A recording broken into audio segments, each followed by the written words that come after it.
وعلیکم السلام ورحمۃ اللہ وبرکاتہ۔ اللہ رب العالمین ہم سب کو قرآن و سنت پر فہم سلف کے مطابق استقامت عطا فرمائے۔ جو شخص اپنی پہچان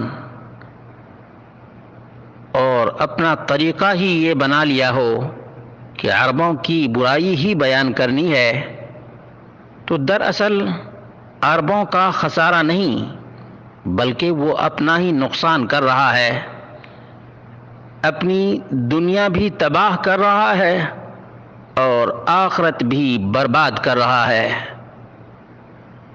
دنیا میں اس اعتبار سے بربادی ہے کہ جو ہمیشہ کسی کے بارے میں برا سوچتا ہے اس کا جسم اندر سے کھوکھلا ہوتا رہتا ہے، کیونکہ اس کے دل میں جلن ہے، حسد ہے، کینہ ہے، کپٹ ہے، اور آخرت اس اعتبار سے تباہ کر رہا ہے کہ قیامت کے دن اس کے بارے میں اس کے بارے میں نہیں پوچھا جائے گا۔ جس میں یہ ملوث ہے اس کے بارے میں اس سے سوال ہی نہیں کیا جائے گا۔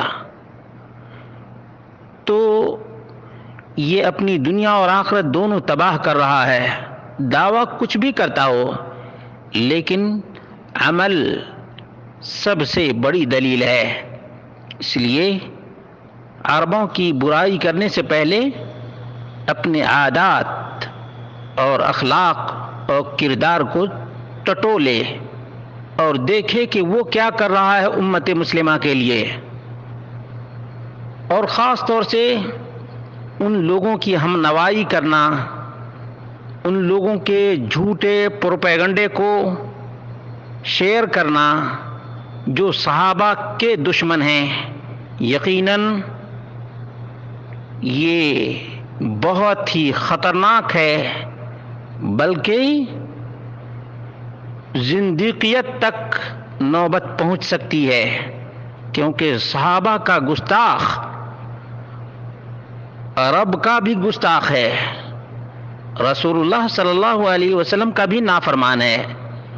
اس لیے اس وتیرہ کو اور طریقہ کو چھوڑ دینا چاہیے۔ اللہ رب العالمین ہی سمجھ عطا فرمائے کہ لوگ ایک مشن آگے بڑھانے کے بجائے دوسروں پر انگشت نمائی کر رہا ہے، یہ بہت ہی غلط رویہ ہے۔ ایسے لوگ کبھی کامیاب نہیں ہوئے اور نہ ہوں گے۔ میں نے اس مختصر سی عمر میں دیکھا ہے کہ جو لوگ صحابہ کرام کی تنقیص کیا کرتے تھے، نہ دنیا میں کچھ عزت ملی اور نہ آخرت میں انہیں کوئی عزت ملنے والی ہے، کیونکہ اللہ تبارک و تعالی جن سے راضی ہو گیا ان کے بارے میں دشنام ترازی کرنا بہت ہی مہنگا پڑے گا، بہت ہی مہنگا پڑے گا۔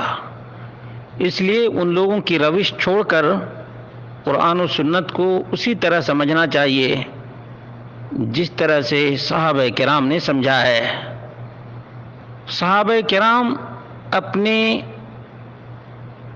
کیے ہوئے پر تدبر کیا کرتے تھے، غور کیا کرتے تھے، اور اللہ رب العالمین سے گریہ وزاری کیا کرتے تھے۔ آج ہمارا بہت بڑا مسئلہ ہے، نہ رب کے قرآن کی فکر ہے اور نہ نبی کی سنت کی فکر ہے، اور نہ اعمال کی اصلاح کی فکر ہے، بلکہ اس کی چیمی گوئیاں کرنے ہی میں ہمارے اوقات صرف ہوتے ہیں۔ یہ خطرے کی گھنٹی ہے، خطرے کی گھنٹی ہے۔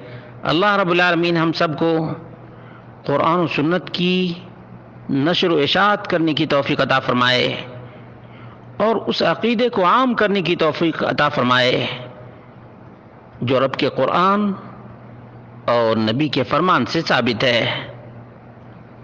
اسی طرح جس طرح صحابہ کرام نے قرآن و سنت کی آبیاری کی، قرآن و سنت کی نشر و اشاعت کی، اور جہاں کہیں بھی گئے قرآن و سنت پر عمل پیرا رہے، نہ ان کے درمیان کوئی پیر پرستی اور نہ شخصیت پرستی تھی، بلکہ اطیع اللہ و اطیع الرسول کے وہ پیکر تھے۔